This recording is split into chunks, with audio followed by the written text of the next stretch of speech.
Hi, everyone. Welcome to our G2I community event today. We're going to be talking about building your local AI development environment. Today is the fourth session of our 6-month exploration of AI-powered development. Today, we're going to hear from Vinicius Skonicezny from our G2I developer community, where he shares his expertise on how to build your local AI development environment. Specifically, we're going to take a look at the practical aspects of personal AI implementation and explore how devs can take control of their AI tools while understanding the implications and best practices of local development. My name is Michelle Bakels. I'm going to be the host today. I am Senior Technical Program Director at G2I and organizer of React Miami Conf, which is our annual software developers conference run by G2I. Probably most everyone here is a member of G2I. You already know about us, but if you're joining us as a guest, a little bit about us. We have a mission to create custom talent pipelines so that our clients don't have to. We have a unique approach that combines customizable vetting, flexible terms, and tailored customer service that gives us an advantage. So whether you're hiring 1,000 engineers to work on complex AI projects or you need highly skilled individuals for your MVP, we can scale to your needs. And lastly, since we grew up in the open source ecosystem, we host our annual software developers conference every year called React Miami in April. All of those details are live right now on reactmiami.com. So, a little bit about today. We are going to first have a presentation from Vinicius. You will see that there are a couple of different ways that you can engage. First, there's the chat.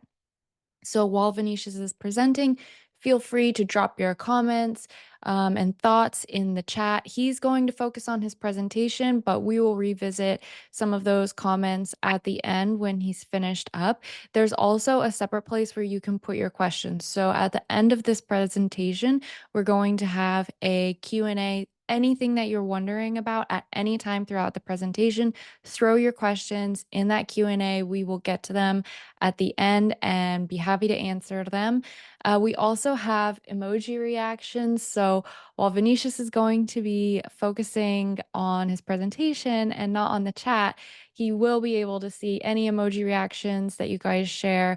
So if you like something that he says, throw in a thumbs up or a heart, or if he makes a great joke, give a laughing emoji. This is virtual, so it helps with a little bit of audience feedback.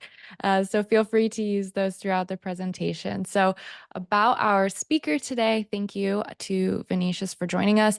Vinicius has extensive experience in full stack development and emerging technologies. He's an AI enthusiast and currently working at MeetKai, which is an AI-powered virtual assistant and metaverse technology company. So without further ado, I'm going to pass it over to Vinicius. Feel free to elaborate more on your intro or just get started. Hey everyone, nice to be here. I think I'll just get started. Start sharing our screen with the presentation. So if you can give me a thumbs up, if you guys are seeing it, please. Thank you. Thank you. So yeah, I think Michelle covered it all. I am a full stack developer, so I'm not a math PhD or a data science expert. I'm a regular developer that really likes AI and the capabilities that AI brings. One of the things that I notice when messing with AI is there is a invisible wall to start building with AI, which is very simple, remembers a lot with Web 2.0. It's like straightforward. It's just a lot of terms and a lot of stuff that we frankly don't even research. We just assume it's better to use the chat on any of the million tools we have. So yeah, the main goal today it is to unlock the power of AI in your own computer, for better or for worse, at least to let you be comfortable building with AI. As I said, my specialty it is more voted to more direction to 3D rendering, so nothing AI specific. So bear with me if at the end of this you guys will be building local AI tools as well. Here's the plan: a quick uh, a quick organization for our workshop. I will say how I plan to build something. Then we will code a little bit. I have a prepare uh, folder with a lot of things coded already, but the main parts we will do it together. And last, we say something about more takeaways, but also best practices. If anyone get these slides after this presentation, can go through on troubleshooting or links that will help you to build that. And at the end, we'll probably have a Q&A session. Okay, so the first question is why local development? It is better. It is better than use a tool that people expended billions of dollars to train and to put online. Probably not. Probably not. You probably will not have the same result that you have uh, for your local environment. But the goal is when you're working on a personal project or you need fast feedback on your code, it is good to have a local AI. You have full control of it. There is a extends way you train AIs. There is other workshops that GUI did explain better that. But the point is you can make it your own tool. You can make it, customize it. With local AI, you don't have to pause to sanitize your code for the cloud. You don't have like to rely on Wi-Fi or on too much requests. When you join cloud or ChatGPT and they like cut off your response. So you have private. It is private, and you have control of everything. You can put personal data. You can put sensitive data. So that's a very good point to have local AI. And apart from that, it is very good to know how to build with AI. So when you build with AI, it makes you very comfortable working with tools of AI. So generally, it's more of a process of learning how to interact with this AI building tools than to actually using it as something that will save your day a lot of hours. One of the things that we must understand prior to start building is the concept of MCP servers. So MCP servers are something called Model Context Protocol. It's kind of like of HTTP request. It's a protocol that secure a bridge between the AI model and the access to local sources or external sources, but private data. So you have MCP that connects with your GitHub. You have MCP that connect with your GitLab, with your GitKraken. You have this tool makes your private data accessible for any LLM. When think about a database. You don't want to compromise the privacy of your data, but you also want to use harvest the power of AI. It's key for offline work and keep your data safe.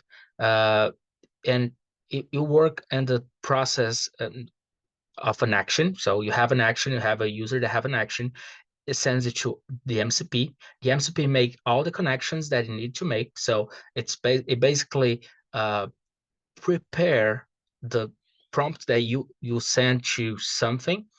Here in this example, we use Oyama API request. You can think of Oyama as a Docker for AI. So it is a platform to run AI without need to install it. So you can run on containers basically. It will receive the response and then will give you a format output. So you can do insane levels of customization when you are using MCPs. And MCPs can be customized as the one we will build today, and they can be uh, something that you pay for from a company that is already better integrated to the tool you want to pull your data from. Okay, next, I talk about Oyama. One thing you have to do is choose your model. So when you're working in a local environment, you have to know that you have a limited hardware power, right? So you have to understand what you want to do and what you have to do that. So if you are working as a developer, I imagine you have at least 8 GB of RAM memory. Um, and that is very good to work with a model like DeepSeek. DeepSeek is an open source model and will consume about 6.7 gigabytes of your RAM plus some variation, so it picks at 8 GB. Um, if you think for our project here, we are going to use DeepSeek because it is efficient, and will run in most laptops with 8 GB. Give you quick feedback, and without slowing you down. So it's fairly quickly uh, and actually makes a very good response. Uh, if you want to understand what are your options, you can actually go to Oyama and see a whole list of models. And these models, they have two types of models. They have the full model and they have the a diluted model. So the full, like for example, this in Quen 2, you have the full model, which is a 72 billion parameters model, and then you have diluted models that will have less parameters and therefore will be lighter. Uh, but we choose DeepSeek. Our code review will select DeepSeek because it is very good to use in coding issues. We are using the 8 GB right now, so 8 billion parameters, and it is DeepSeek goes up to 671, if I'm not mistaken. So it is a very diluted model.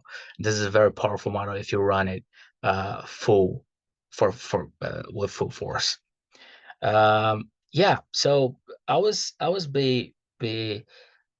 big critical about the model you choose because that will impact the startup time. So how much time it needs to run the model, it will impact the time you get the response. So the more parameters you have, the bigger the window context, the bigger the token, the bigger the quantity of tokens, you will have a way bigger time to do it, depending on your hardware.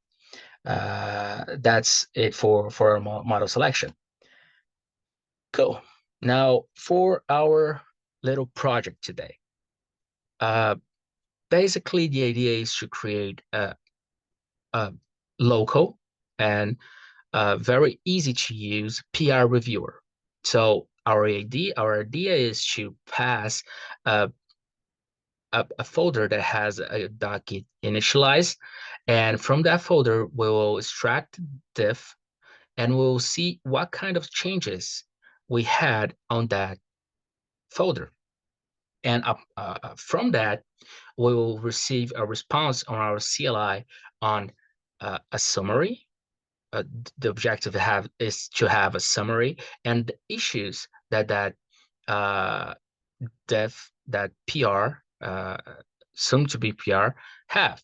So basically, that is the flow: git change, code analysis, model process, feedback. So we want to get our git changes. We want to get the diff file. We want to get our code analysis, right? We want to analyze it and create a prompt that will give an output that we can process and parse. And then we will send it to the model. The model will process and hopefully give the output that we want it to give.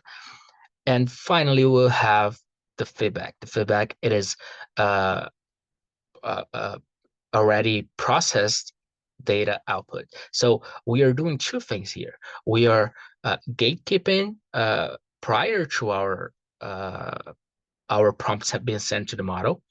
We are processing that. We are accessing our file system. So that's the MCP, accessing our file system. We are retrieving information that are private. We are composing a prompt, a specified prompt, sending to our model that is running on our machine, receiving the output, and then generate a feedback based on the response. So yeah, that's basically what we want to do. Cool. So let's do a little bit of coding. As I said, we don't have a lot of time. One, because I do a lot of mistakes. That takes time, as you guys know. And also, I have like a red template, a template that is ready to use. So we'll take advantage of that to do our coding exercise. So nothing better than already having using cloud. I think most of you are already familiar with it. Uh, yeah, so basically looking at what we need these files as we discussed on our structure. We need a reviewer, we need something that git, and we need a model interface. How we do that? Well, first you have to install Llama. To install Llama, you go, there is links on the slides, but basically you go to llama.com, and you download it, like just like that. You will create everything that you need. Then you have to pull the model. So here it's saying dipsig coder, but we are using dipsig. So Llama pull dipsig. It is very similar to the it is very similar to our implementation of Git. So and Docker as well. So if you use here, you can also use the same command for Docker to see what kind of model is running. Right now, none. So what we're gonna do is come in here. Let me ls. So these are the models that I already have downloaded, right? If I want to run it, I will run my dipsig model. So, okay, it is working. So here it's an interface and CLI that you can have conversations with the model itself. And you're out. Okay, so we know that we have the dipsig here, dipsig R1. This is our model. And we have the project, the initial project, which is this libraries that we will need to have to interact with our file systems. Cool. So let's start with Git. On Git, so the first thing we need is to actually get the diff. We need to get the diff from the whatever folder we are passing. We need to get the diff. So first things first, you got the status. Okay. You also will have check.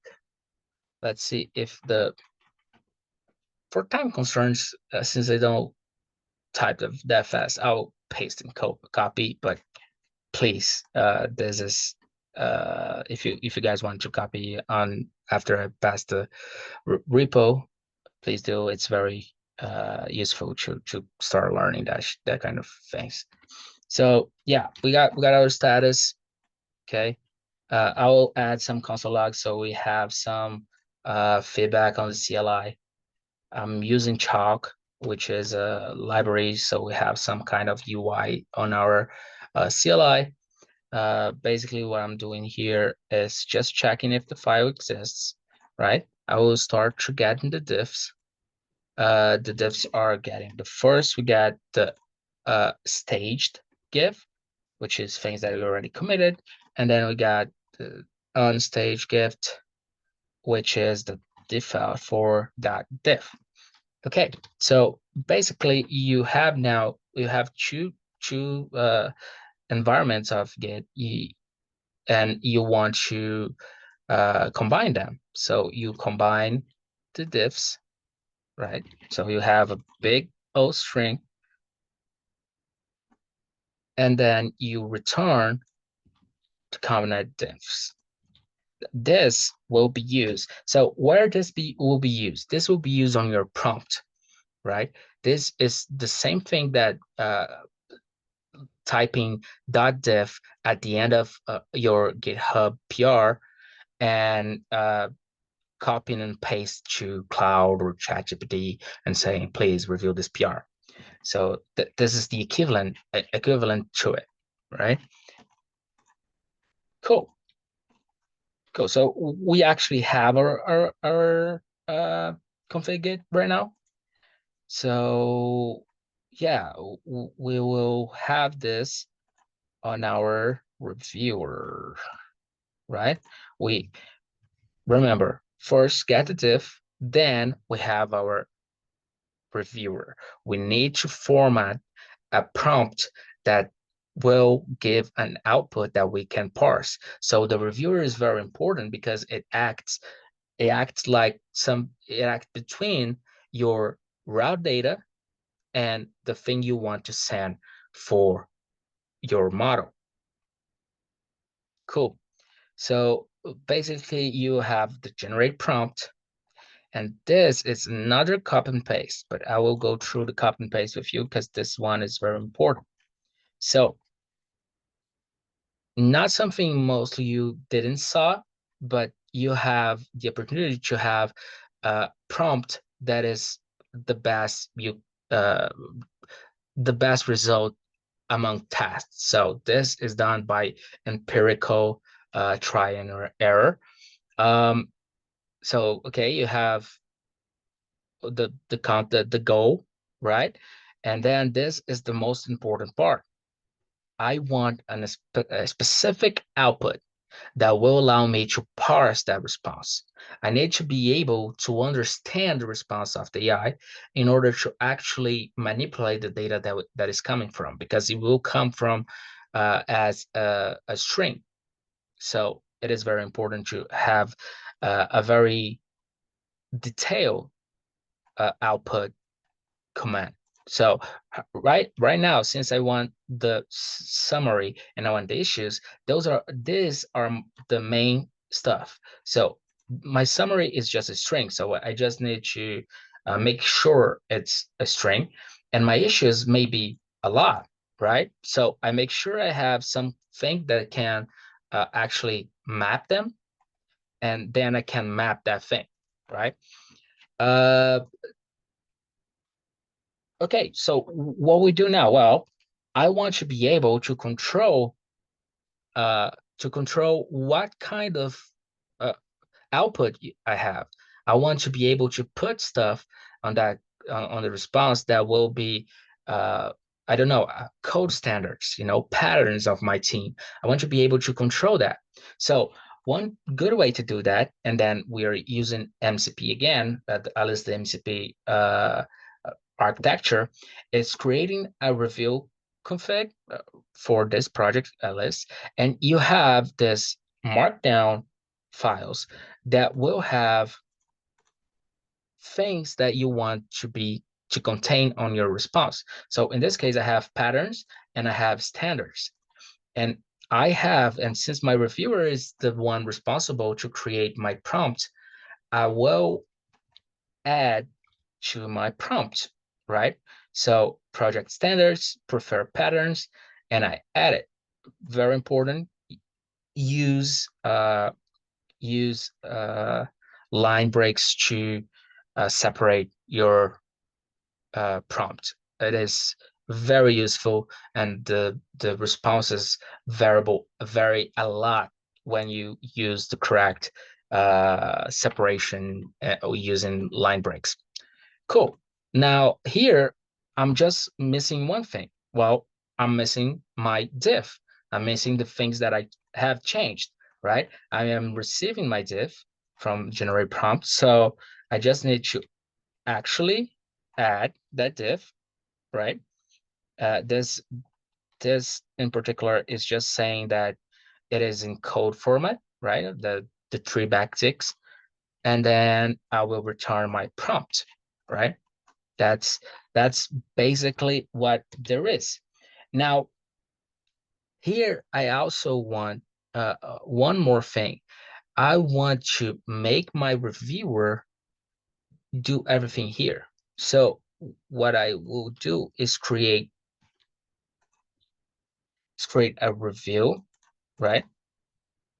So I can actually do some things like loading the diff, loading the configs, and then generate the prompt, right?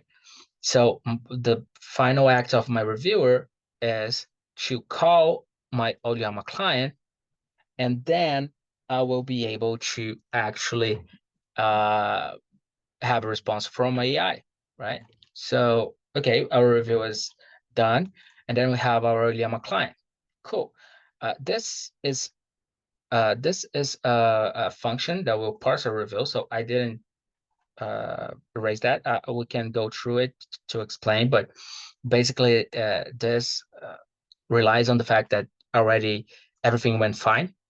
So it's more formatting and like wrapping stuff than actually part of our code. So okay, um, so here on generate review, uh, I have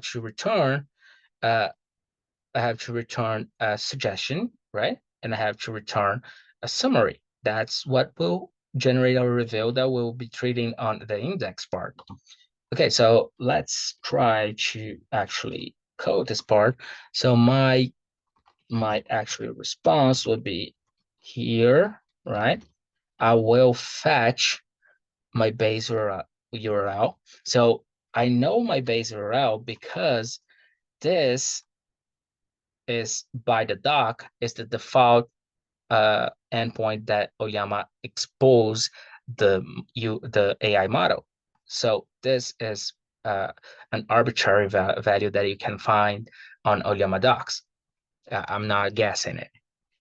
Okay, cool. So basically, we will need a bunch of headers to actually make sense of this call. Yeah. Okay, here. Cool. So okay, so what is happening here? I'm making a call, right? And as the body of my call, my post call, I am saying that I don't want them to stream. I want them to think, construct a response, and return to me the whole response. I don't want chunks, right? You can opt through here, but then you have to create an infrastructure that will support streaming. Uh, it's not our case today. Another thing, model. I don't know if you guys remember, but we can have several models. You remember the Docker analogy? So you can have how many models you uh, SSD can hold. Uh, you probably will break your RAM if you start to run more than one, but I mean, to each their own. I'm sending the prompt as well. So this is the prompt that we're creating on reviewer, right? This is this. Yeah, and I can add context too, but I'm sending context uh, empty right now, just so we can see it working. Okay, so basically, now let's do some cleaning here, just to right. right? Just some catch error. Okay, cool. Same thing. We are returning the data as a JSON. So in this JSON, I will have the response of our AI, right? That is the main idea. Last part, our index. So our index, oh, this probably is our config, which is the loading part. Oh, good thing I saw this now, it would break. So this is also doesn't have anything that you guys don't know. It's just loading, it's just reading files and making it available when you build the prompt, right? It's 101 Node.js, right? Okay, cool. Now that's out of the way. Let's go to index. What we need to do on index? Well, we need to have an interface with our client, right? Our client will pass for us the command they want, and will pass for us the path of the file that will generate the diff, right? The .git file that will generate our pre-PR. And so we need to do some UI, CLI UI. Very good, right? So let's go again. Initially we got the argument. So argv2, we have 3 arguments. We have the we have the word that will make us run this code. We have the second one, which is the root uh, file for the system, and the third one, it is the file that we want to process, right? So okay, code review assistant, just saying that this is the name of our project. First things first, I know where the project is. Okay, I passed the code reviewer our path to the code reviewer. Remember, the code reviewer will start to do this. The code reviewer will start to do this, right? Will initialize it. Then okay, then we will start to writing what we have. So here we already are supposing to get a parsed AI response, right? There's some icons to put on, and basically what we are trying to do here is saying it's getting the output from the AI and doing a very customized response through the CLI. Cool, right? Okay. Okay, this is our game. So basically, this is the command, right? We are using TypeScript, so we need npx tsx source index.ts, which is our root folder. And then I created this test next.js file. And this test next.js file, so if we came here and say test next.js file, it's status. So here, I do have something that is waiting, right?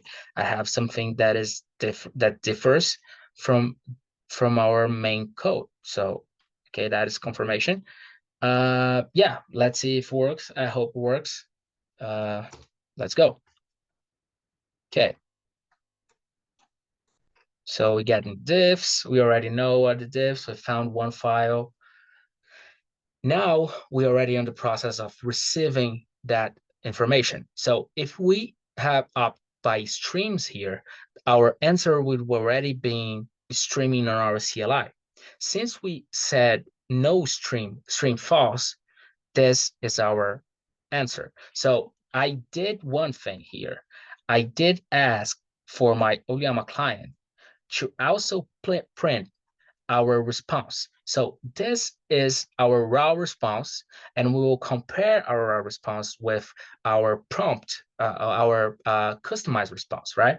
So let's make it very big. So DeepSeek has a tag called think, right? Think is, if you ever use DeepSeek, he will lay out the process he's doing to actually get to the response he thinks you want, right?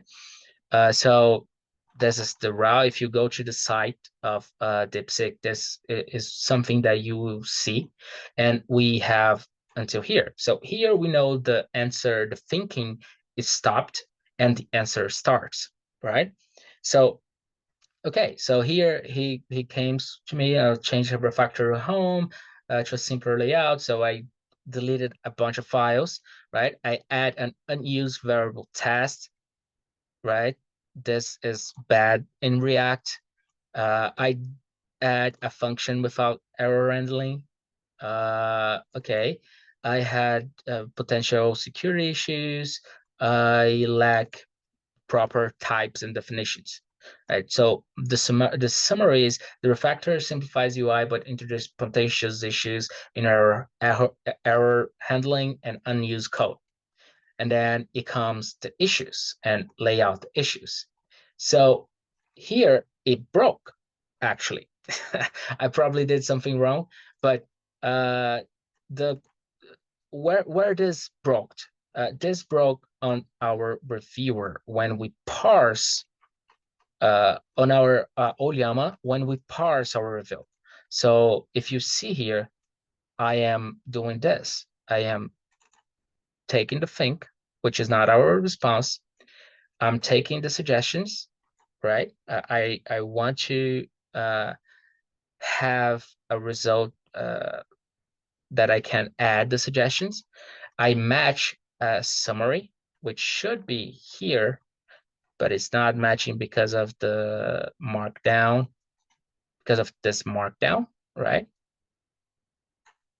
That's why here I have just this, and I have an issues, right? I could add something here just to make this not just uppercase. That will probably fix it. But yeah, but the idea is, okay, let's try to do that, right? Since we are here, I don't know how much time I have to actually debug the code, but the main idea is pretty simple, and here the issue is just our not parsing the answer right, right? And let me see this.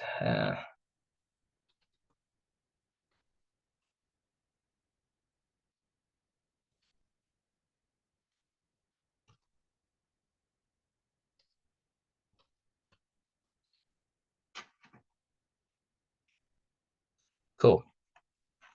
Let's try running it again, just in case. So this is something that you should solve here on the reviewer. So the more specific, so issues, if you say don't use uppercase or bold text, right?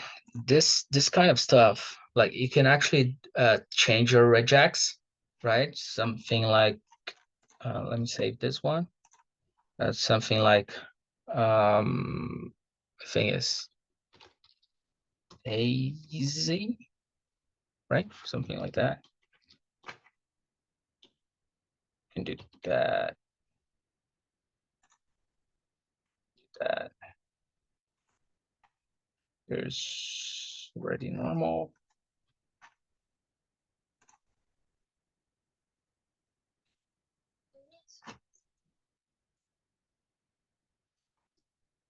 Cool.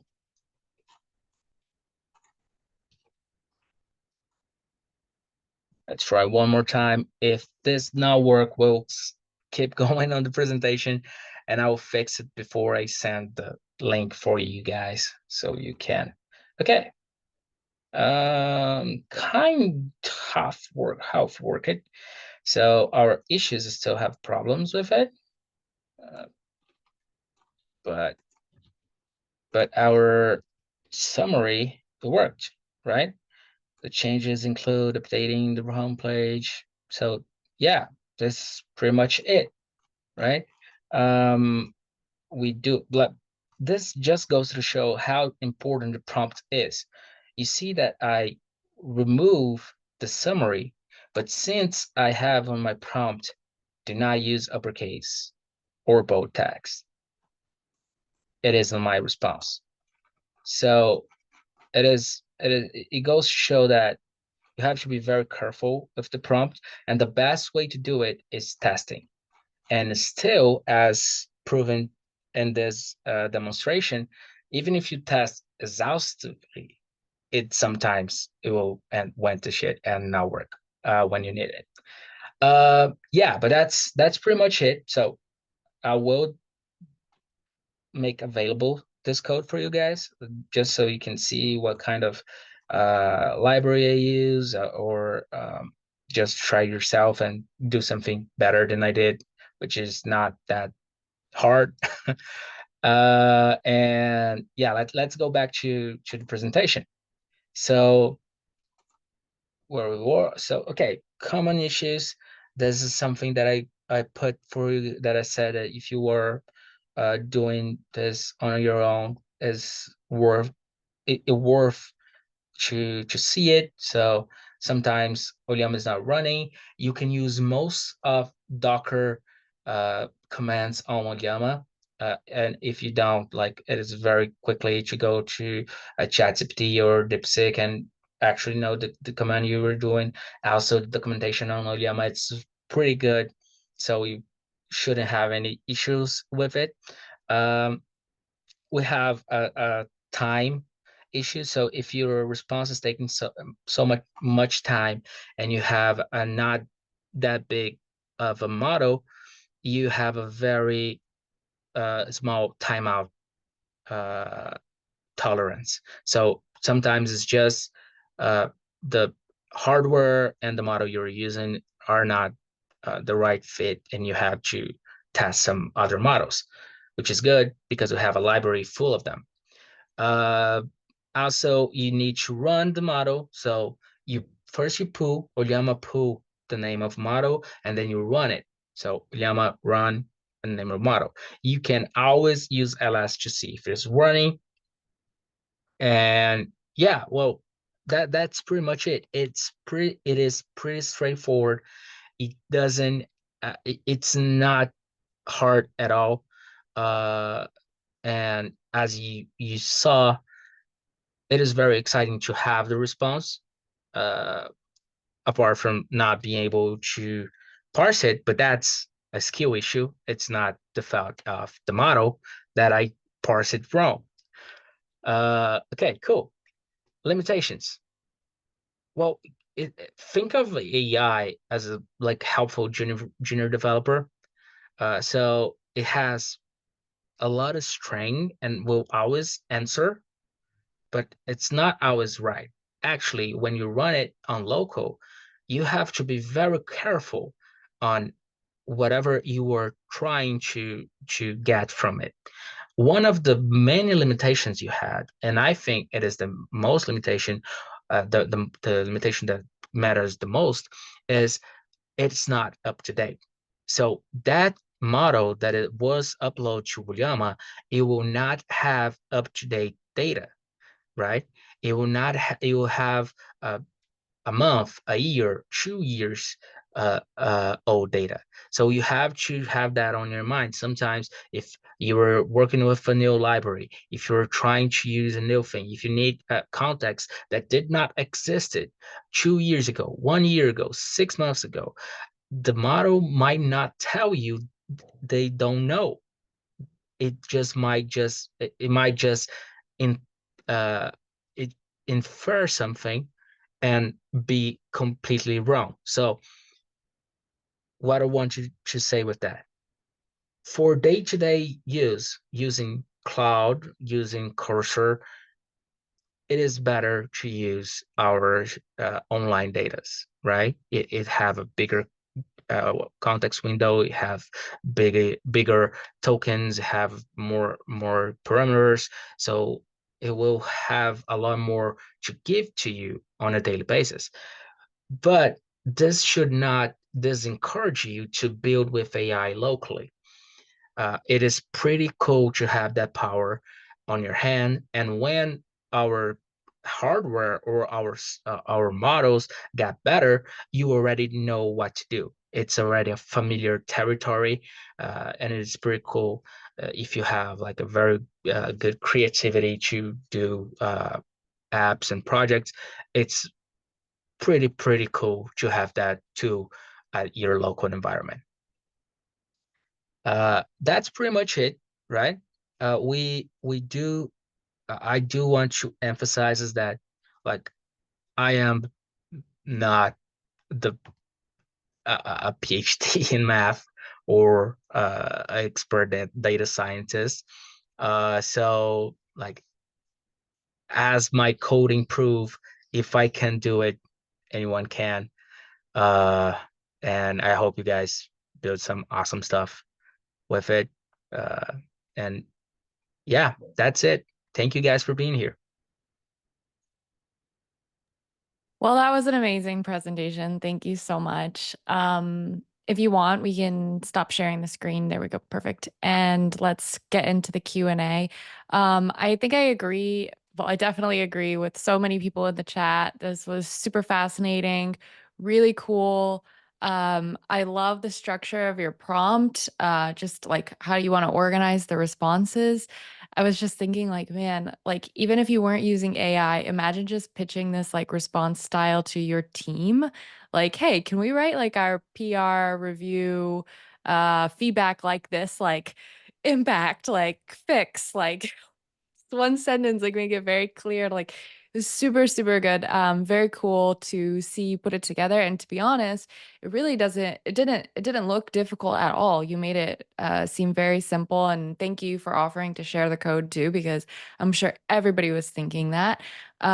So let's get to the Q&A because we actually have quite a few questions here.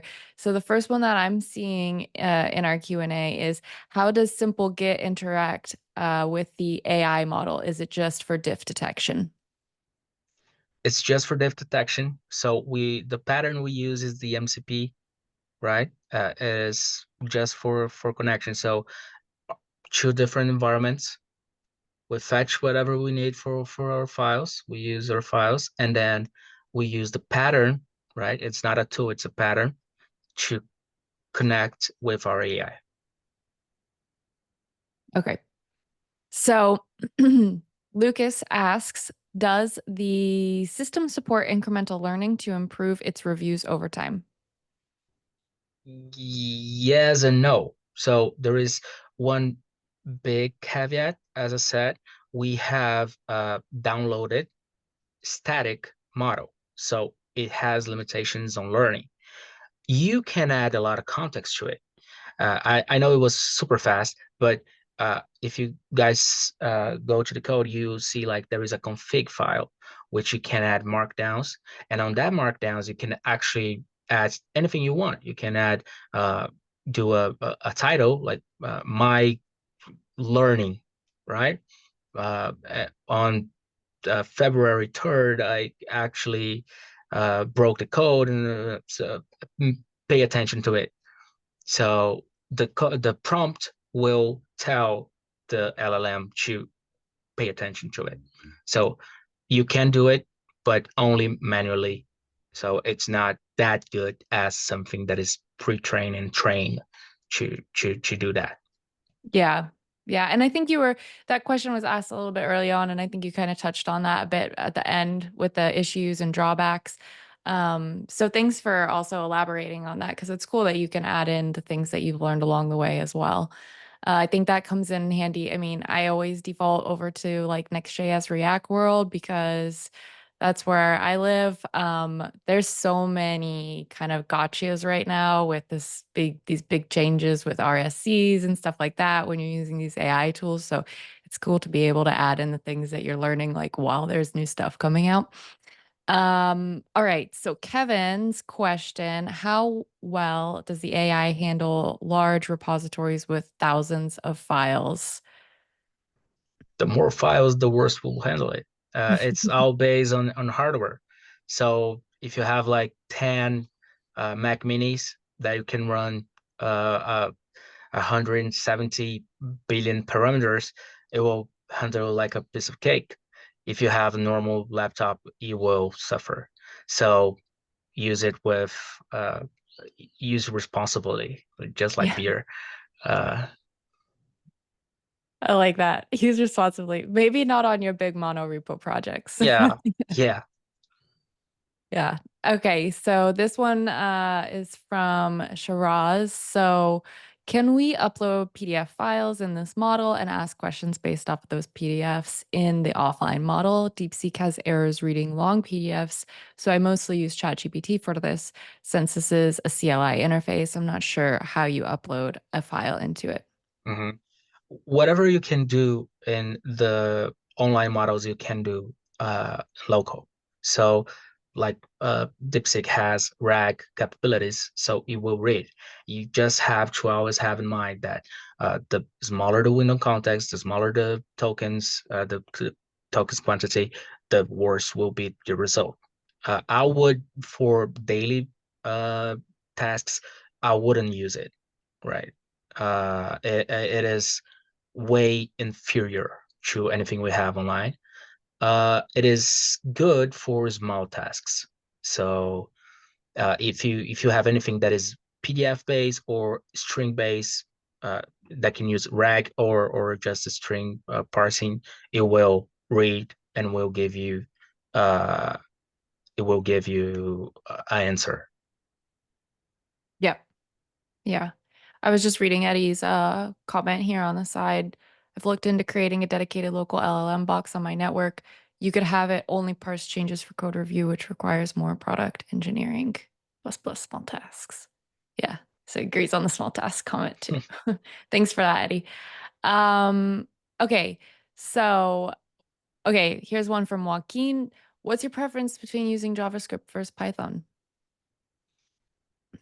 I am a JavaScript developer, uh, so yeah, I always default to JavaScript. That said, it is pretty hard to mess with LLMs and JavaScript.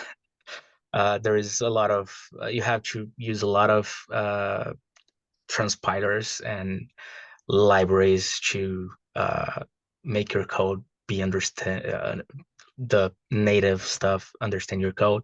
So yeah, I have used Python in the last 8 months a few times just because it's very, very good at scripting and like widely used.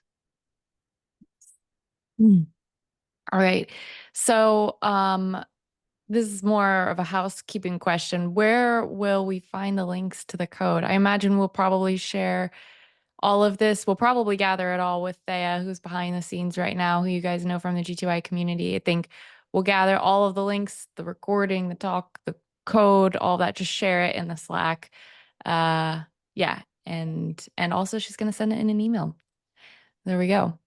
So do you need GPU to build your local AI development environment? Um, yeah, you don't need to understand it. So basically, you will use your GPU, but as I said, if you use tools like you have a lot of tools, you have LLM Studio, you have Llama, these tools work like Docker, right? You don't need to understand your environment and like spend hours trying to understand Python code to actually make your environment works. It's just one command and will uh, magically fix everything for you. So it's a good start point. Uh, I am right now uh, studying GPU coding, but it's uh, it's another word. I would not recommend starting from there. Uh, yeah, You're doing it as an enthusiast. yeah, I'm doing it because I lack other hobbies. Hmm. Okay, good to know.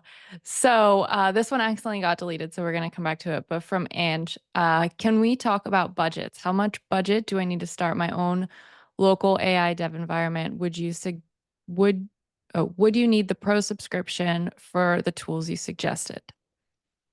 Free. Everything is free. So Llama, DeepSeek, those are open source models. If you go to Llama library, you see all the open source models. There is a bunch of them. There is expectation that Grok will release open source models as well. So that is very promising. The industry seems to be heading in a way to open source. So absolutely very, very, very cool to have that free, right? So Yeah. it's absolutely free. Love that. Doesn't get better than that. Open source and free. Okay. So we have one more question. Let's see if we can try and fit this in. So I noticed that oh, wait. Okay. Sorry. We have two more questions. Okay. Let's see if we can do both. What guidelines can you share on using AI tools like ChatGPT or DeepSeek at work with more confidential data? Okay, confidential data is hard. I would not use DeepSeek, uh, not because it's Chinese, but because there was a leak on the first week that they start releasing the model. So it actually had security issues with it. Uh, they were fixed it, but I mean, I think you were spinning the dice there. Um, for general tips, it's like have a predetermined prompt, right? So have context, like if you're using in a project, they use Tailwind, they use React, they use Next.js, they use all of this stuff. If you can put the folder structure so it can understand how your components are